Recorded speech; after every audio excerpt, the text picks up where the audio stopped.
Space known as Area 51. Turns out Area 51 has a sister facility, Area 52, and it's a place with secrets of its own. You know, he was going nuts then because they were shooting his tires out. He came here the day they shot his tires out, or the one tire out. And, you know, he came here, he said, "John, I'm going to turn myself in." I said, "Bob, there's nobody to turn yourself into. Now stop it," you know. So these are the original Dulce papers. They were written in pencil by Mr. X, who lives in Henderson. And the reason he wrote them down was so that I could distribute them. And there's a page of information, and then there's the drawings here that you can see are of the lab, and the vats with the human meat in it, and the test tubes growing the humans, and different. This is the womb with the different humans, and the different vats. And then where did these papers, the drawings, come from? Mr. X copied them from the photographs that Thomas Castillo gave to him to hide. Okay. Mr. X got one of the boxes. One of the boxes was hidden in the mountains near Dolan Springs, which is southeast of here on your way to Kingman. So the deal was they were after, and then I took these, and what I did was typed it up and made these black and white drawings from the pencil drawing, because you couldn't see the pencil drawings very clearly. So you see you have the vat here, and the little thing that comes down and says seems to keep water vibrated. It was an amber liquid, and it gives the approximate dimensions. It says looks like large pieces of pale meat in cloudy waters, submerged, not floating. Each one of these is the description of one of the photos that Castillo gave Mr. X. Here's a picture of the cameras on the doorway to scores of tanks or more. This is... Now I forget, what happened to Thomas Costello? I'm going to tell you. So here's a picture of these wombs are hooked into machines. Wombs submerged in sort of yellow liquid, looks thicker than water, and these humans are growing there. Creatures float in amber-colored water. Womb is grayish globs of yellow, white in grooves. Dozens of creatures in each womb. Can't count the tanks, maybe scores or 100. These wombs were 2 feet vertically and 3 to 4 feet horizontally. These creatures... wait, sorry. It's just, I'm having battery problems here. Okay, keep going, because No. we're okay. I've got 2 cameras on him, hon. It doesn't matter. It's a shot. We've got all day. Not a problem. Right. Thank you, John. The creatures, if you took them out of this womb, here's what it would look like if they placed them in your hands. They have 3 fingers, 2 toes. They're not human. The color is wrong. Looks blue-gray. They have a very thin skin, and they're about 6 inches high. These are what the test tubes look like. The room light was pink-purple, bright in some areas. Hundreds of these various stages of growth. In other words, these tubes, these things that growing here, are in various stages of growth. Wispy hair, not quite a nose. The mouth looks sealed. The womb looks gray. Veins look dark gray creature, white pale eyes, dark lids. Can't find a gender. 2 toes, 3 fingers. Liquid amber color, not completely clear. Looks like the glass tube is about 5 foot high. Then this is various information. We don't know what that is, but that was in the papers. So Costello made 5 or 6 of these waterproof, wrapped in plastic containers, and they had 25 black and white photos, a videotape with no dialogue, and a set of papers that included technical information of the alleged jointly occupied U.S. alien facility 1 kilometer beneath the Archuleta Mesa near Dulce, New Mexico. Several persons were given the above package to hold for safekeeping. Most of those given the package were shown what the package contained, but were not technically oriented or knew very little about what they were looking at. So Mr. X was given one, hid it, and the deal was Thomas was on the run, and Dulce or any of those other operations send out bounty hunters, and these are like bikers or stuff that go find somebody for money, and they're very serious about their occupation, and usually it doesn't take very long to go get somebody. But anyway, Thomas told Mr. X, I'm going to be here every 4 months just to show you that I'm alive, or I'll be in contact. If I miss 2 4-month contacts or 8 months, 2 in a row, then you can release these papers. So this all happened in 1987, and I think 1993 or 94 was when Costello missed his connections. In other words, he missed the contact at the first 4 months, and the second at 8 months. So it was decided to go and get the box. I didn't go myself, but I believe Bill Hamilton did. I think he was one of them, and I think Tal was another one, but I'm not sure. I don't remember. It's been, it was 20 years ago, and I don't remember. But I do remember that it was a serious effort, that they made at least 6 expeditions in to find this box, and it was never found. This was at the top of the mountain, is that correct? It wasn't at the top. It was. I don't think it was at the top. It was hidden about halfway up. Oh, but like I said, there was like a spell or a black magic, some kind of spell cast on that whole area around the box. It could have been. I do know that there is nothing secret that any of us do. We're always on film or video or some kind of camera, have been for 40 years. There's absolutely nothing we can hide, nothing we think or say or do is secret. Meaning you guys are surveilled because you were involved? No, everybody, every person on the face of the earth. Oh, right. There's nothing that anybody does is secret. And the Navy, some of the stuff that Linda Howe came out with, as a matter of fact, I had a chance to talk with her the other day. She had found some papers in her garage that looked pretty technical. And she said she had got them in the late 80s, but she had never read them. And so now that she had taken the time to read them, she thought they had a lot of value, and were they mine? And I said, no, they don't sound like mine. And she said, okay, well, I'm going to post them. So she posted them on her website, and somebody on ATS says, hey, man, you got to look at this. Or it was maybe not on ATS. I think it was gone by then. It was somebody like on Open Minds. And I said, okay, I'll take a look. So I went over there, and it was, you have to pay dues, or, you have to pay a fee to get on her stuff. So I couldn't get in. So I wrote her, and I said, Linda, I'm a little short at this time. Can you let me look at them? I never heard from her. So I got somebody to download it, and I read it all. And all it was stuff that me and Tal and everybody else in the industry, somebody had taken all that and put it together like it was one big, document. Oh, okay. All of our stuff.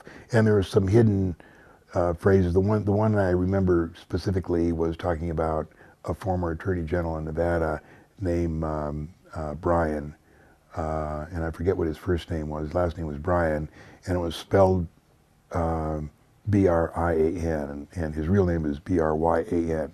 For some odd reason, I had the capacity to recall stuff that happened, 50 years ago, exactly, and I don't know what it is, you know, but I can recall stuff I read, stuff, you know, people I talked to, you know, anything to do with this, it's instant, and I don't know how it works, because there's a lot of other stuff I don't remember. Huh. But Wow. stuff like reading, I can take that document, read right through it, and say, no, I know who wrote each one of these, you know, and recall that. That's so great. the document that she had was not secret at So all. the box was never found. What about the other, I don't know, 6 boxes?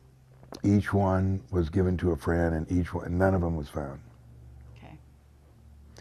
So that's pretty much the end of the Dulcie story. It comes up every once in a while. What about Mark Richards? Have you ever heard of him? He's the guy who, well, he's a guy who said he was a security guard who is in prison right now for another, you know, it's like a setup. He says it's set up for murder. His wife, Total- Joanne, I guess, is out. Total, unadulterated bullshit. Really?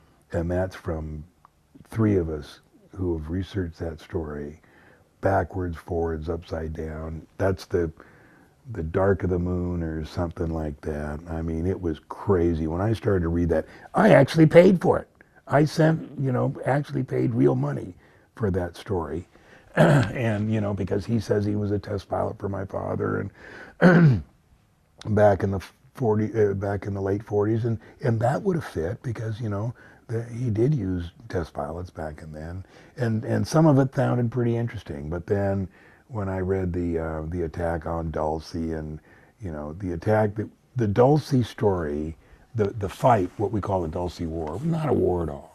What happened is they were in this is like in the late 70s, I think it was 79. One Gray was giving a class to about 40 U.S. scientists, and it was at Los Alamos, or Dulcie. And it was just a class. And our guards, the Delta Force, were advised that they were not allowed to go into a classroom with a Gray or approach a Gray or be anywhere near a Gray with a firearm of any sort. And so whatever reason, this security guard walked into this instructional class with a weapon, and the Gray killed him instantly. I mean, there was no warning, no nothing, just killed him instantly. Wow. And so the Delta Force, who were watching it on the monitor, went in force to get, you know, to take revenge on something they had witnessed. And when it was all said and done, there was 66 people killed, and included all the scientists and all the Delta Force. Now, By the one Gray. by the one Gray. So I had heard this story, and when Bob was at S4, he read the identical story. He heard the word Dulcie. The only difference between the document, the briefing he read on the massacre, was that it occurred at Area 51. And the only possible explanation that I have for that is his clearance hadn't advanced high enough for him to know about Dulcie. Because it didn't happen at Area 51, it happened at Dulcie. But he did read the whole description. And he talks about that. Maybe we'll have time. There's a videotape over there called the Bob Chronicles, and very few people have seen it. And what it was when Bob decided not to go back to work at the test site, and he was, you know, he was going nuts then because they were shooting his tires out. He came here the day they shot his tires out, or the one tire out. And, you know, he came here, he said, John, I'm going to turn myself in. I said, Bob, there's nobody to turn yourself into. Now stop it, you know. And so he slept on the couch that night. And I lost my train of thought there. He slept on the couch. What was they talking about, right? Before that, we were talking about Well, his having seen these documents. He wasn't clear to know about Dulcie, but he Oh, yeah. it was about the firefight. but you're saying, no, but you were saying the tape that he recorded. Oh, the tape is the Bob haven't Chronicles. seen. So anyway, right after that, George Knapp went in and did an hour interview over at his house.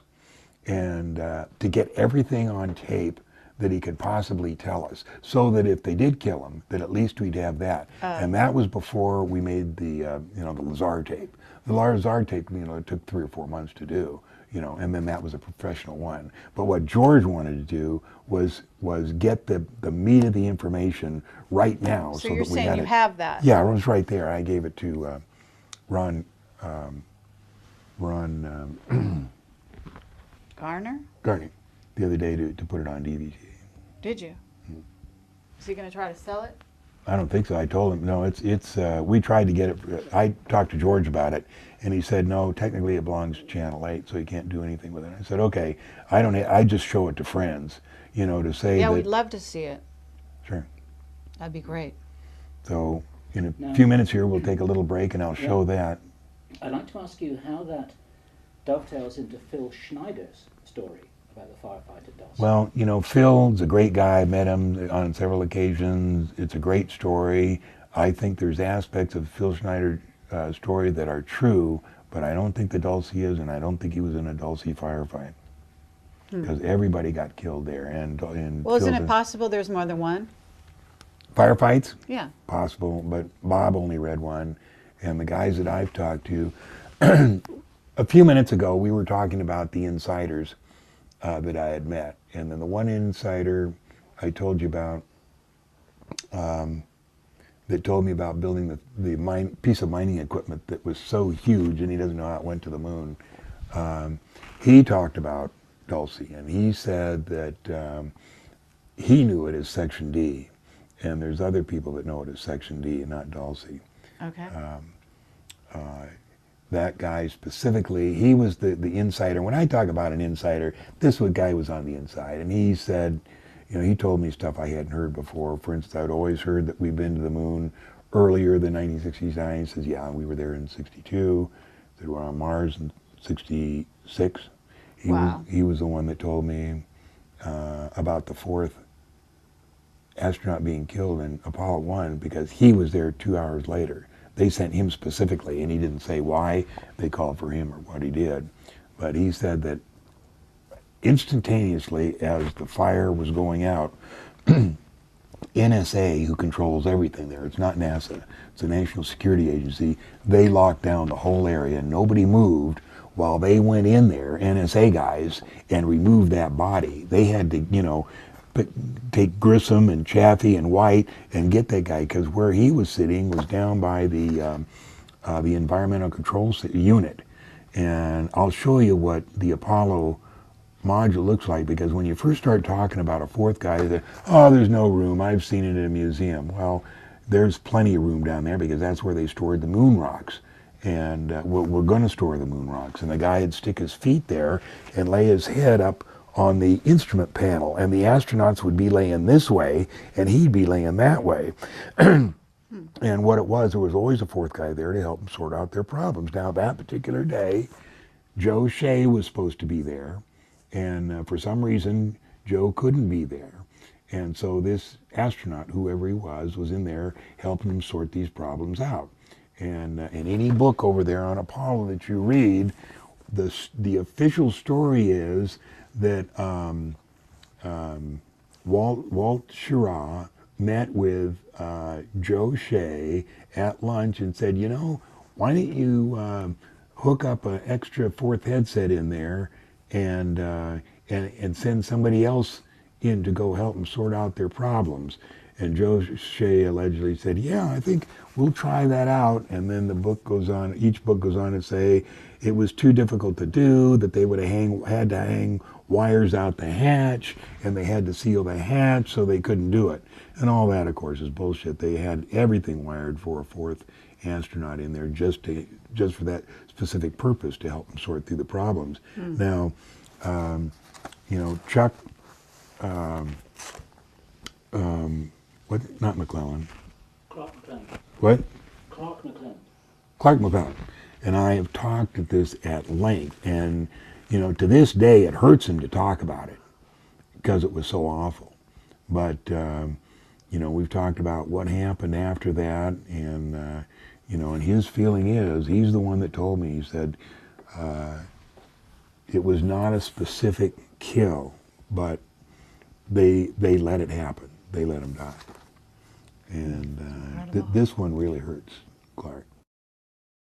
Okay, about a week ago, CNN said that a 220 mile by 40 or 50 mile chunk of ice had broken off from Antarctica, and that it just demonstrated how serious global warming was becoming. And it had a video taken by a British crew in a Twin Otter flying along this huge chunk of ice that was cut as straight as an arrow for 40 miles.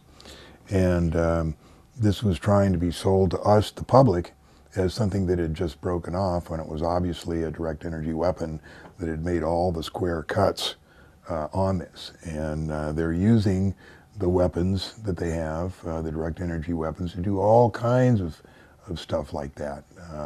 That one was to cut that piece of ice off so that we would worry about global warming, which, yes, there is global warming, but we had nothing to do with it. It's just a natural cycle of Earth that's going to go warm up for a while, and then it'll cool off for a while. There's nothing we can do about it.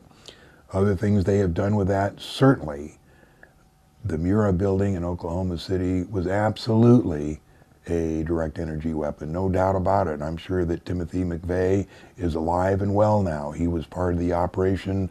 There's no way that they'd let him die. That was a test for the direct energy weapon, which was predecessed for the 9/11.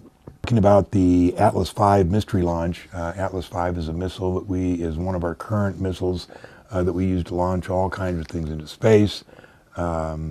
This one was launched 24 hours after Atlantis, the STS-122 was scrubbed at Kennedy Space Center.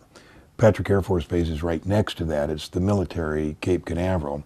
And somehow they got this thing launched in 24 hours, and I'm just saying the importance of the story was something that was going to go up in Atlantis had to get up there, and there was no delay in it. So they had to get the range ready and put these astronauts, I'm sure they were astronauts, it could have been cargo, but I'm sure the astronauts, in this Atlas V and launch it. Now the Atlas V, of course, has a huge payload on top, and there could be anything in it. I've never seen what's in it. I assume there's a little spaceship in it, and there are 2 or 3 astronauts get in it. When Atlas V goes up, it opens like that, and that little spaceship goes out and can maneuver between all the other space platforms we have, and then it can come back in and glide in and land. What's so suspicious about this is they got that thing into the air within 24 hours after Atlantis was scrubbed, and the story they put out with it. And later I'll show you the headlines of that story, which made it so suspicious. One of the things I wanted to tell you about is that I've been driving between Las Vegas and Reno for maybe 30 years. My folks moved up there in 1968. I moved here in 1974. And about 2/3 of the way to the Reno, there's a nice little town called Hawthorne, Nevada. There's a nice little lake there. It's called Walker Lake. It's about 14 miles long, about 80 miles deep. It's a very picturesque little place, right huddled up against the mountains. There's 2 military operations there. One is an Army ammunition fabrication where they make different types of explosives, missiles, that type of stuff. That's on one side of the road. On the other side of the road is a place called NUWC, N-U-W-C, and that stands for the Naval Undersea Warfare Center. Now, every time I go by there, I see that beautiful little sign that says Navy Undersea Warfare Center, and I realize we're about as far out in the middle of Nevada as you can possibly get.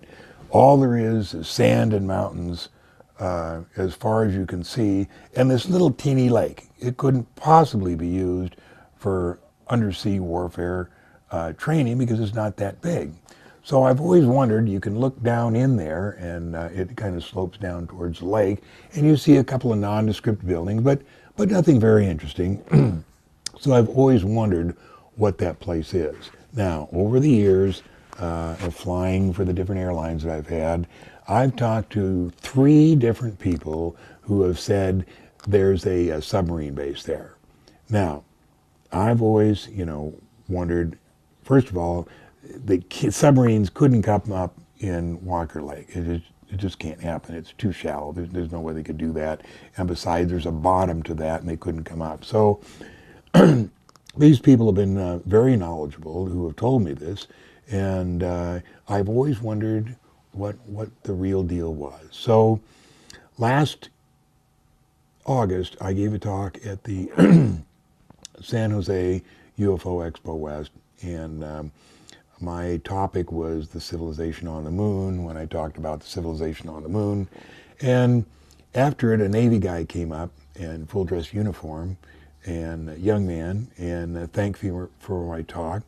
And I said, should you be here? And he said, oh yeah, no problem. And I said, great. When were you last down in the tubes? And he said, or I said, have you been down in the tubes lately? And he said, every day. Now that's the key question you ask a Navy guy, because the Navy has an underground tube system that goes all around the world, and it's very, very fast. I think you can go anywhere in the world in an hour.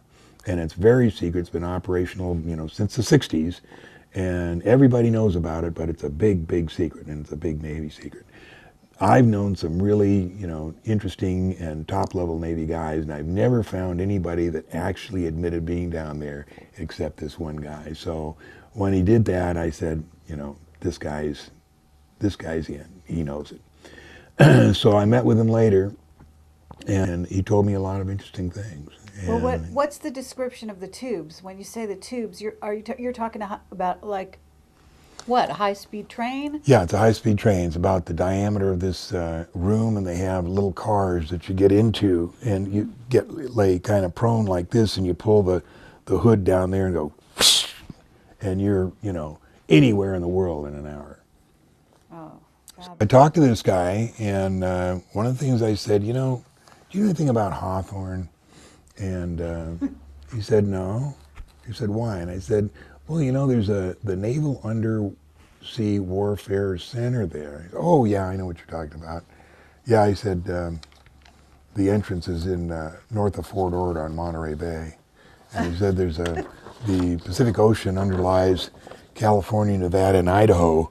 And he said, that's the channel that goes from Monterey Bay to Hawthorne. And then there's an elevator at Hawthorne that goes down 4,300 feet, because the altitude of Hawthorne is 4,300 feet, and the elevator takes them down to sea level under Hawthorne, and that's why the Army base is there, is because they make the ordnance that goes into submarines, and that's why you never see, or nobody's ever seen, any ordnance-laden trucks come out of Hawthorne either south or north. They don't. They go right down to the Pacific Ocean where the submarines go in, and they load up there, and they come out here. And there's also, now I know what a friend of mine was, Scotty Lyon, SEAL Team 6, one of the original SEAL Team founders, a great guy, passed away now, so now I can tell. He told me there was a secret Navy base in Lake Tahoe. He didn't tell me more than that, but now I see what everybody's talking about. There's underground bases, naval bases that connected by the Pacific Ocean that go all over. There's some up in Idaho, and who knows, a few months ago on ATS, a guy said that his father worked on nuclear submarines in St. Louis, Missouri. So, and he went down there and he saw the lake and everything. So my question was, did they come up the Mississippi, or did they come eastbound in the Pacific Ocean to there? So then the question is, does it connect with the Atlantic? And it's very possible it does. Two of the original nuclear submarines that were lost by the Navy, as you remember, were the Thresher and the Scorpion. And both of them had fantastic stories of, a valve coming apart or attacking a Soviet submarine and that kind of stuff. But if you go into the Branton files and read about that story, those subs were lost exploring this area here. Both of them, the Thresher and the Scorpion. And what was interesting is on ATS, when I first started to talk about this, they called in the big team from the Pentagon. And this blowhard Navy guy comes in, you know, all huffy and huffy, and I hear somebody wants to talk about the Thresher or the Scorpion, you know, and I let him have it. And of course, he's gone the next day. You know, he didn't realize, you know, he thought he was going to, you know, intimidate us there. That was really interesting.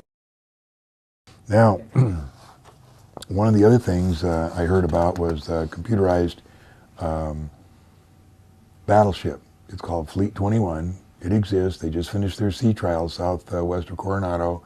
It's going into full operation now. It's 600 feet long, just exactly like any other battleship, except there's not one person on it. It's all computerized. There's a helicopter landing pad on the back that if anything goes wrong, they bring in a team with 9 members, and they go down and they get to the computer room and they fix it and then take off. But what that allows us to do is make total attacks with a battleship with nobody being hurt. The other thing I heard was we have what's called a fast attack submarine. Now the stuff that I'm telling you is technically not classified for this reason. Several years ago, it was determined that the minute you classified something, you had to do so much paperwork that it became unclassified. Too many people had to know about it. So the best thing was to do is not tell anybody about it except those people that knew about it, and not classify it. And that way you could keep it more secret, if that makes any sense. This is a nuclear-powered fast attack submarine. The interesting thing about this is, I believe it uses fusion instead of fission. It's only 70 feet long. Imagine a nuclear source that could power that thing within that small of space. This is a 12-man SEAL team lockout. And this is the submarine. I think there's about 70 of them now. That's the one I believe that cut the cables, because they can dive down deep enough, get down there and have their 12-man team go out there and do whatever they want with the cables. This thing is very highly advanced. It's 70 feet long, goes 120 knots, and has a 9-man crew. The ROV here stands for Remote Operator Vehicles. They're tucked in there, and there's 3 of them. One of them can fly. One of them can actually go up and fly around and take pictures or do whatever you want. Now, you look at the 20-knot speed and say, John Lear, now come on. We know that planing and submerged hulls cannot possibly go that fast. Well, the fact is, now they've perfected, solved boundary layer control. And boundary layer control is that portion of the sea that comes in contact with the ship and creates the friction. Is that similar to the technology they got on the wing of the B-2 bomber? Yeah. But applied to water? Submarine. I understand. And they make that, and they make the stuff up in space on our manufacturing plants. When the shuttle comes back, and when other airplanes, I'll show you another copy of or picture of an airplane here that was seen over Ireland a couple of years ago. Come back, they're bringing parts, and they bring it back in sheets, rolled, and bars. And it's a stuff that's fantastic, and you do all kinds of stuff. But what the most important thing it can do, like on submarines, it keeps the boundary layer, that layer between the hull and the sea, about 3 to 5 centimeters away, so there's absolutely no friction, nor is there any noise associated with that. So they use that not only on their new battleships, but on their submarines and on their airplanes. It's a really, really fantastic piece of material. So that's how they can go 120 knots. We know that the displacement hull of a boat like, say, the Ronald Reagan, the theoretical max speed is 1.34 times the water line. So we know the water line of the Ronald Reagan is about 1,000 feet. So you take 1.4 times the square root of that, and you come out with about 32 knots. And that sounds reasonable to most people. You know, an aircraft carrier going 32 knots, man, that's really hauling.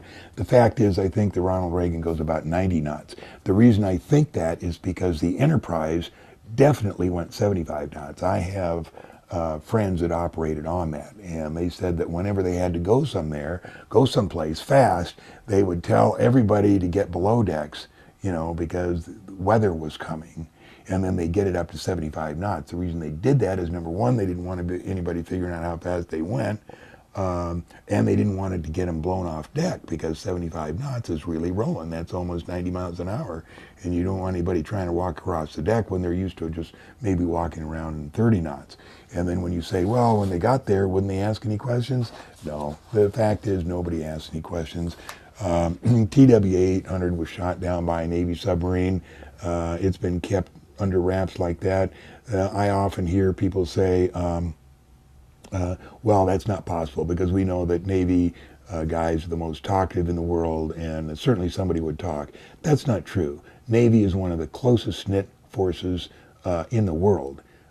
Nobody says nothing unless they're supposed to. And there's no possible way that anybody on that submarine would have ever told anything. Yes, one person did call his dad, and that person called Jim Sanders, who wrote the downing of Flight TWA, but that was 800. But that was the only one that said anything. Which missile was it? That I don't know. It was one that was aimed at a drone, and when they launched it, the drone was between TW-800 and the submarine. And for some reason, when the missile was launched, it lost instantaneous, just for an instant, a lock on the drone. And when it reacquired a lock, it reacquired TW-800.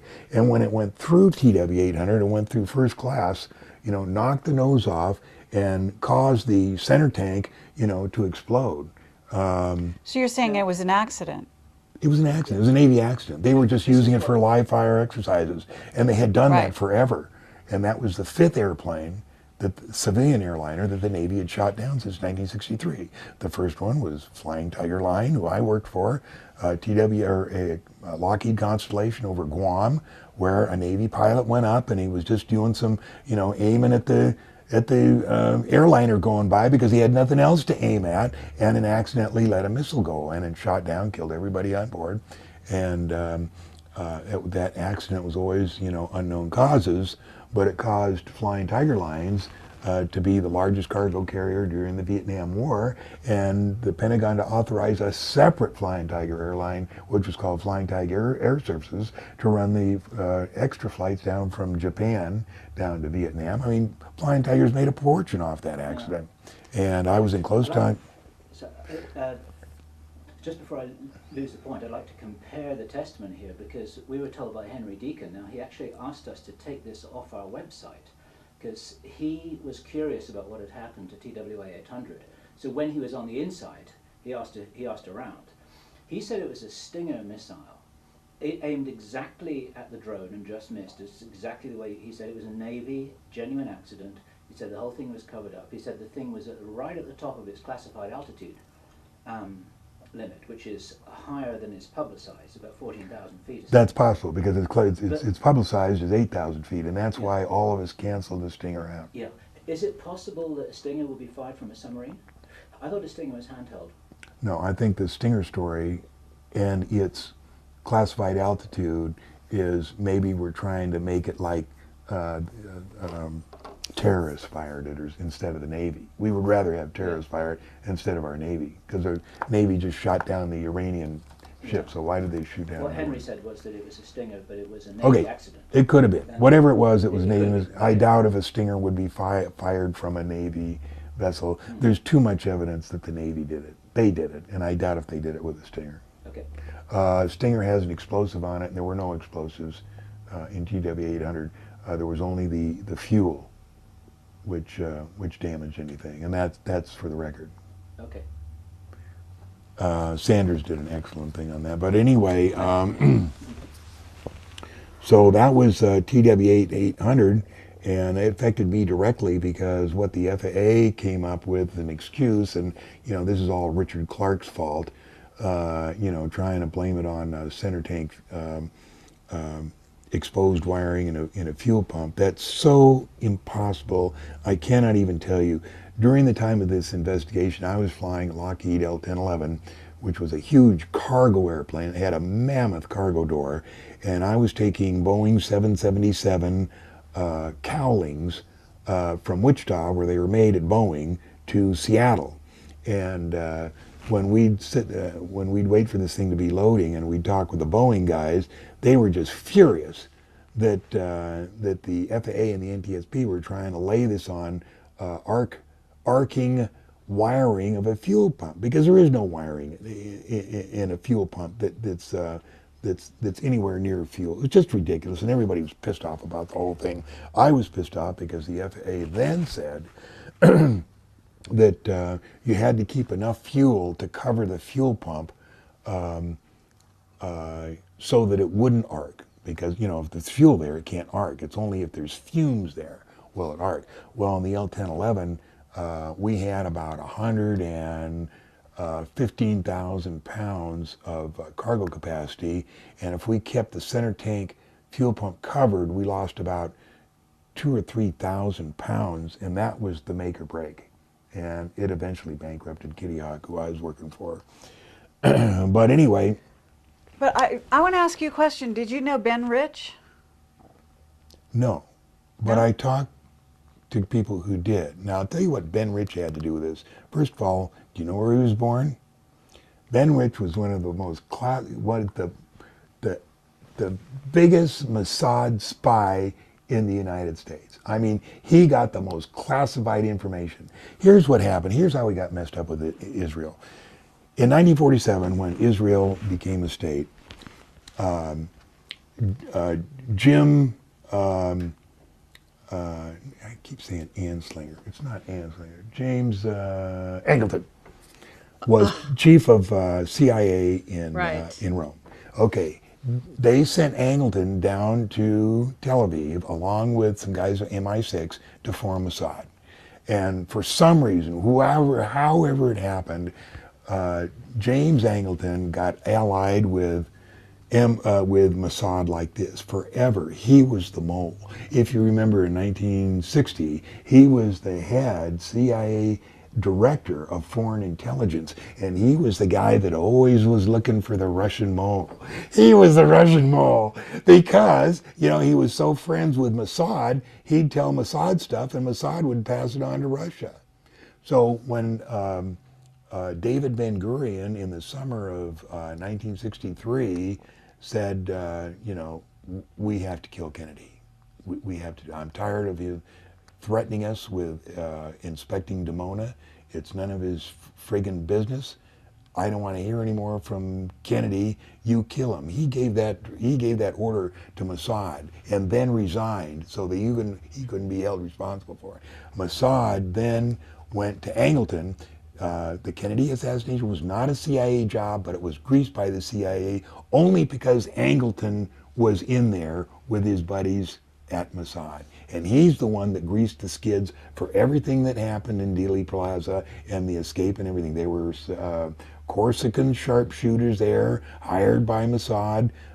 They pulled off the whole thing, and everybody says, well, you know, they think the mob killed Kennedy, or maybe Johnson did, or Castro. It wasn't. It was Israel, and the reason they did is because David Ben-Gurion didn't want any more inspections of Dimona, and that's all. It was and that's their nuclear. It's where they do their nuclear. That's where they built their biological nuclear bombs with plutonium they stole from us, and other. But what's Ben Rich got to do with that? Okay, so Ben Rich was born with a very wealthy Jewish family in the Philippines, and very highly educated, and he was slipped into Lockheed in 1953 as Kelly Johnson's second in charge. And he was there for the development of the U-2, and he was there for the development of stealth. You know, there are a lot of Ben Rich famous kind of UFO quotes that kind of allude to things that technology, right? Right. Yeah, there's nothing of that in that book. That book's the inside story, the development of the U-2. I understand. And the SR-71. But he did say, he said, what's the exact quote? You probably remember it. We have stuff that would make Star George Wars. Lucas jealous. That would make... We could take E.T. home. Yeah. Yeah, so I mean, he was an insider from way back, is what you're telling me, right? Yeah, but he was a Mossad spy, and I'm going to tell you how they did it. Okay, now, But on some level, if he's a Mossad spy, because the Mossad seems to be in cahoots with, if you want to call them, the NASA Nazi group. I'm glad you understand that, because when people say, did Israel have anything to do with 9/11, I said, as much as Santa Claus had to do with Christmas. So anyway. So yeah, they're all working together. If you're telling me Angleton was involved with Mossad, you're telling me Ben Rich is involved with Mossad. We've got the whole, there's a whole alignment there. Absolutely, positively, beyond a shadow of a doubt. So now we get ready to build the stealth fighter, and this was the beginning of the real secret stuff that went on within our government. The Navy wanted a secret stealth fighter of their own. It was called the F-19. And it gets confused here because people say, oh, the F-19, that was really the 117A. They just renamed it. No. The F-19 was a separate airplane. They made 62 of them. I had a friend that not only worked in avionics, but I had a friend that knew about it. He didn't fly it, but he knew the guys he did. So it was a completely separate airplane. At the Skunk Works in Burbank, there was a Grigg iron kind of a curtain that went down at the Skunk Works, and you had the 117A on this side and the F-19A on this side. They used both F-404s, the engines. They used both the same landing gear, and the reason was is they were trying to build this secret Navy airplane without any money, using spare parts from the F-117A so that they keep it absolutely, totally secret. And you know what? They have to this day, because you can't find a person. And that's one of the big problems I had on ATS. People would come down on me. I'd start talking about the F-19, and boy, I'll tell you, you talk about a sensitive subject. They didn't want to hear that. So here we have Ben Rich on page 48 talking about the Skunk Works and how it works. And he says, meanwhile, the Navy came to us to test the feasibility for stealthy weapons system and set up their own top secret security system that was twice as stringent as the Air Force's. We had to install special alarm systems that cost us a fortune at the section of our headquarters building devoted to naval work. Okay, now here's the setup. All they wanted was stealthy systems. Okay, in the next paragraph he says, in the midst of all this inter-service rivalry, security, and hustle and bustle, Major General Bobby Bonds, who was in charge of tactical warfare, came thundering into the Skunk Works with blood in his eye on a boiling September morning. The Santa Ana winds were howling, and half of L.A. was under a thick pall of smoke.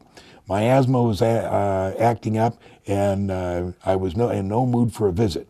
But General Bond was a brooder and worrier and drove me and everybody else absolutely bonkers at the time as he followed the progress of the F-117A. He always thought he was being shortchanged or victimized in some way. He pounded on my desk and accused me of having some of my best workers of his Have Blue airplane, which was the 117A, to work on some rumored Navy project.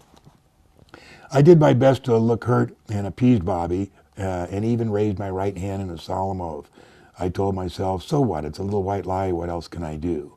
The Navy project is top secret, and Bond has no need to know. We could both go to jail if I told him what was really up. So here he says, unfortunately, on the way out to lunch, the general spotted a special lock and alarm system above an unmarked door, which he knew from prowling the rings of the Pentagon was used only by the Navy on its top secret projects. Bond squeezed my arm. What's going on inside that door? He demanded to know. Before I could think up another lie, he commanded me to open the door. He said, Rich, you devious bastard, I'm giving you a direct order. Open the goddamn door this instant or I'll smash it down myself with this goddamn fire axe. The guy meant every word of it. He began pounding on the door until a crack finally opened. He forced his way, and there sat a few startled Navy commanders. Bobby, this isn't what you think, I lied in vain. The hell it isn't, you lying SOB. I surrendered, but not gracefully. Okay, you got me. But before we go to lunch, you're going to have to sign an inadvertent disclosure form, or we'll both have our asses. The Navy, of course, was outraged at both of us. The Air Force general, seeing their secret project, was as bad as having a blueprint for the Russians. Okay, so. And that's the F-19 you've got an artist impression of on the wall over there, isn't it? The what? Yeah, The at the F-19 end. is the artist. Those are artist Yeah, I runner remember in. that. Beautiful plane. Okay, now see this little thing at the bottom of the page? It says General Bond was later killed in a test flight. Because of the tragedy, the Pentagon ruled that general officers could no longer do test flights. That was in 1984. You know what he was killed in? The story was a MiG-23, which we all knew was bullshit. He was killed in an F-19 because he demanded the Navy let him fly it. And what they did is this: they disabled, electronically disabled the control system and killed him. And the reason they did is they didn't want the Air Force to know about the Navy project. And the reason they didn't want them to know about the Navy project is part of those airplanes were going to carriers and part were going to Israel. And that's the story of Ben Rich. Are you saying that Israel had or has the F-19? F-19, yeah. I mean, it's 25 years old. I mean, it's a big deal. Israel has, does Santa Claus have Christmas?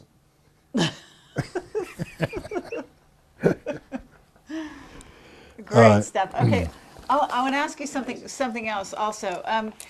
The general who Bush just fired, or whatever you want to call it. Admiral Bill Fallon. I've got Esquire story. When I heard that, I went right Incredible down to story, Esquire. right? I went right down to the Borders and I bought the thing. I brought it home. I wrote Right. it word for word. I mean, you talk about a good guy. Okay, You know. yeah, absolutely. Oh, absolutely. I made Marilee read that. I said, you read that because that's the difference between war and not war. Yeah, I said, if there isn't any Navy good guys, he's the Navy good guy. Now, Yeah. you know, he's been involved in a lot of bad stuff. He knows about he knows about everything. But he was trying to do a good job. Yeah. So that was a So bad, that's a real red herring, right? Yes. So we're on a fast train somewhere right now. That's bad news that he quit. I mean, or is that just his way of He wasn't. He didn't quit. He was fired, wasn't he? Fired. No, he quit. No, he well, quit. That's the story. No, but I mean, I know the story. He is probably that- knew it was coming. But the fact that he would actually say this in Esquire magazine, you know, 2 or 3 months before, knowing it was going to be published now, you know, tells me he knows we are fast tracking, you know, a nuke war in Iran, and there will be no war there without nuclear bombs. That's a given. And what would Mike McConnell's position be on this? Mike McConnell, I'm sure, you know, he was MJ1. I think he's a good guy. We've clued him in on our Quidem complaint because I think he can help. What he's doing now doesn't make any sense to the overall program, but, you know, I don't know. I'm just hoping Mike is a good guy. What do you think? We believe he's a good guy, and it's interesting. Well, you know, it's I interesting mean- You know about his complete tie-in with Dan, right? Well, oh yeah, absolutely. It's interesting to speculate that the reason for the release of the National Intelligence Estimate in early December was despite Bush's guns, because that's what it looks like. There was an attempt to stop the war. And because of his tie-in with Dan, I think he's a good guy. And, Right. Yeah, that's basically what we think, but because of what we've heard from Dan about him, you know. So what I've told the guys in the Quidem complaint, Jerry Liepard is the attorney, Morgan Reynolds filed it, Judy Wood filed her own separate suit. She's the one that's the expert in molecular dissociation, DEWs. There's a few people participating, including myself. And, you know, I told these guys when I've been following along Morgan's efforts. And in November, I called him to make him aware of certain things I knew about airplanes that he didn't know about. And he said, "Are you the aviation guy?" And I said, "Yeah." And so we started an email dialogue. And then in December, he was going to take over Jim Fetzer's program for a couple of days and said, "Would you like to be interviewed?" And I said, "Sure." So I went on there, and then he found out just how much else I knew about 9/11. And then a couple days after that, he and Jerry emailed me, and they said, "You know, we're honored at what you said. We believe, you know, you're very informed. Would you agree to help us? Would you be interested in filing an affidavit?" And I said, "Yeah, tell me what you want." So I wrote that 15-page affidavit, and That's great stuff. and been with him ever since. But when I was getting into it, I said, "Now I want you guys to understand this. There is no way we're going to pull this off by ourselves. All we're doing is opening the door for somebody to help us. There's no way we can bring this. There's just too much power overhead. I'm hoping that there's guys like McConnell and Fallon that will see what they're doing and figure out a way to help us." because we're not going to do it ourselves. Okay, do you believe that America is going to dissolve into civil war sometime in the next few years? I don't think so. You don't? Okay. Well, what do you think? I mean, what do you think of the fact that a lot of stuff, a lot of government stuff is being sent to Colorado?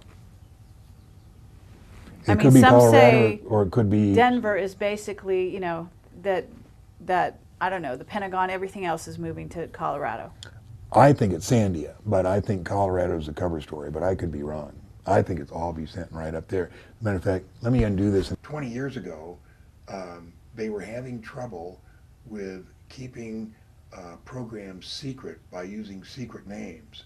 So what they did is they would name a program a name that was common, like the Sandia Mountains, Sandia Corporation, this, you know, the Sandia Desert, all that, and call it Sandia. So if it ever came up, everybody would think, oh, you're just talking about Sandia Corporation. I drove by there the other day, you know.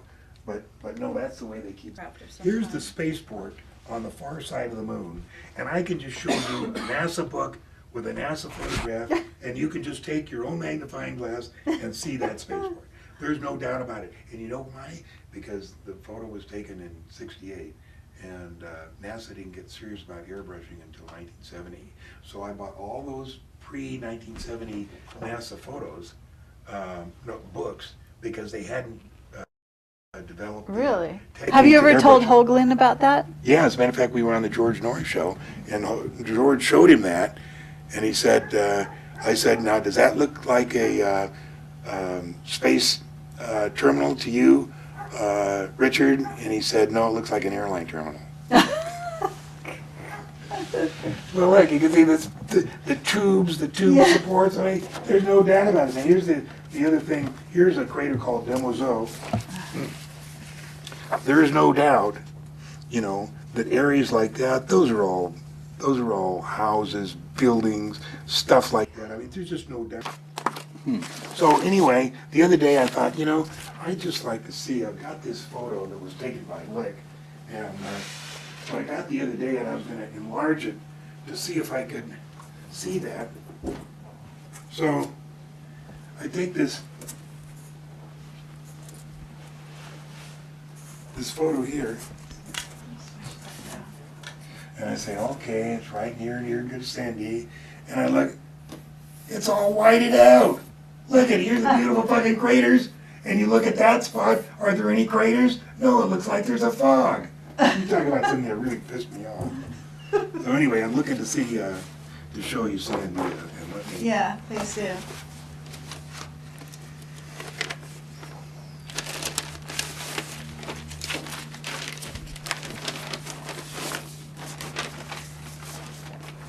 This is my best map.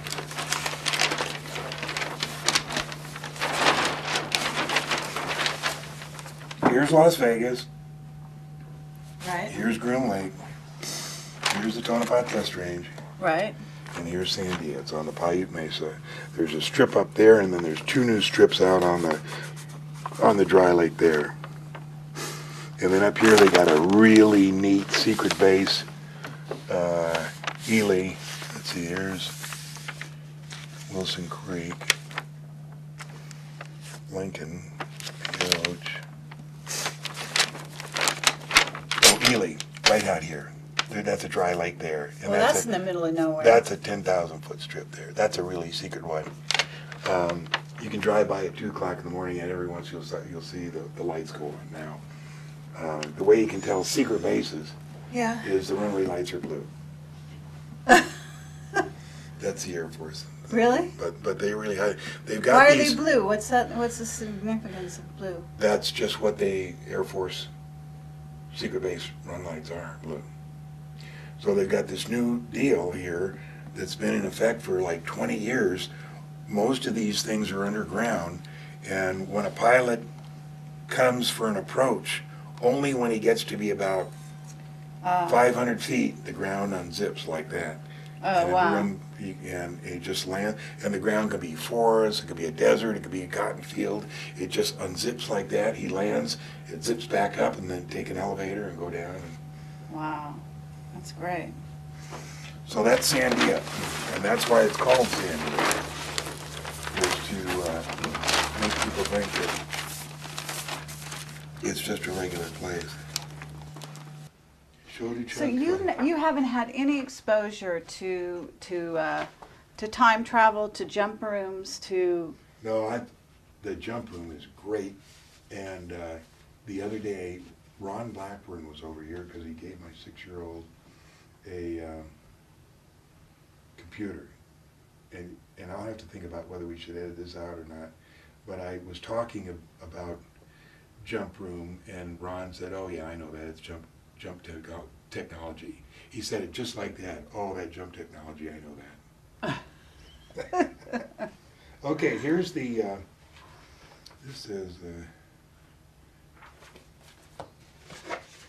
the space plane that the guy saw over Ireland. It was Wow. 10 times bigger than a Boeing 747. Incredible. Twin tails slightly visible. Engine bay, jet black, no nozzles. So you've Thick- never seen anything like that, have you? No. He saw it at sunset. He said sun angle very low, almost setting. Viewed at directly 7 o'clock, directly above, and it took 7 seconds to get to the horizon. He said disappeared over Belfast out of sunlight. A white small nose, and no vapor trail, no sonic boom.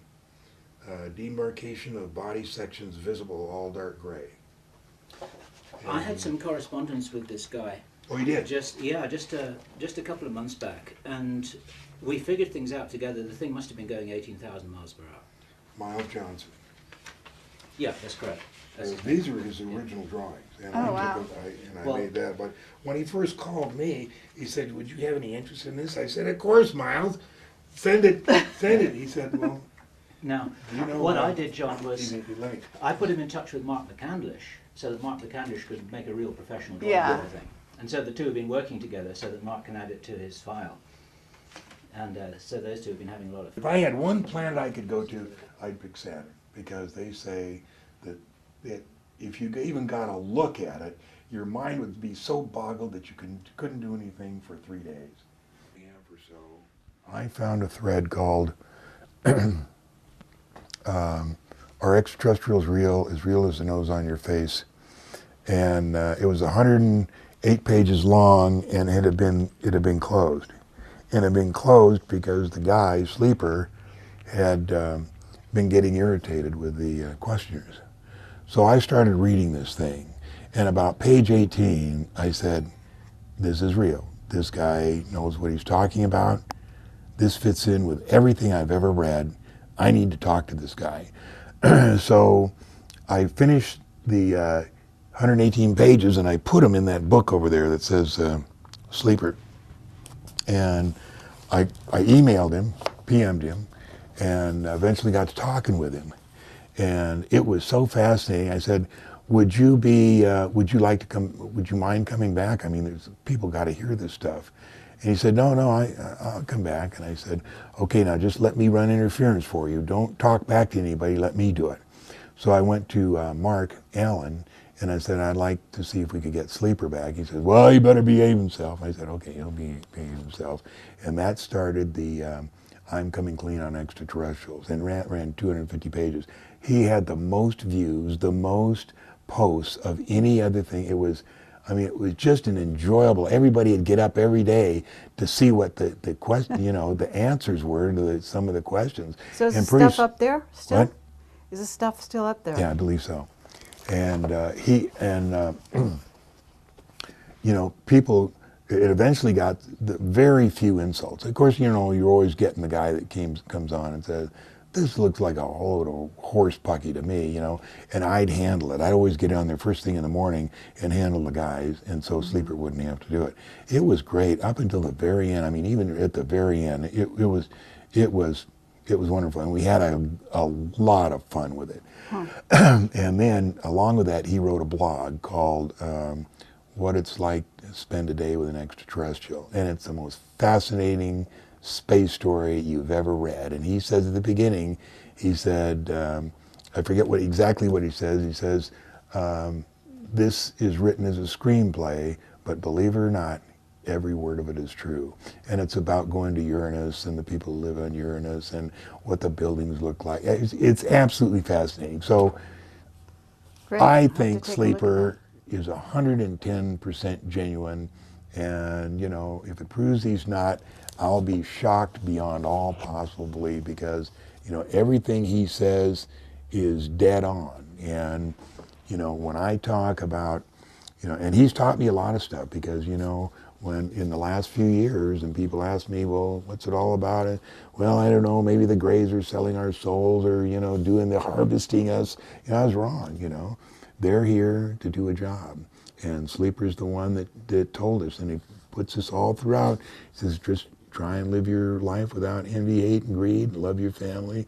He says that's the only way you're going to move on, and you have to keep coming back to Earth, you know, and doing this until you learn how to do it right. And when you learn how to do it right, then you get to go out and play with the adults.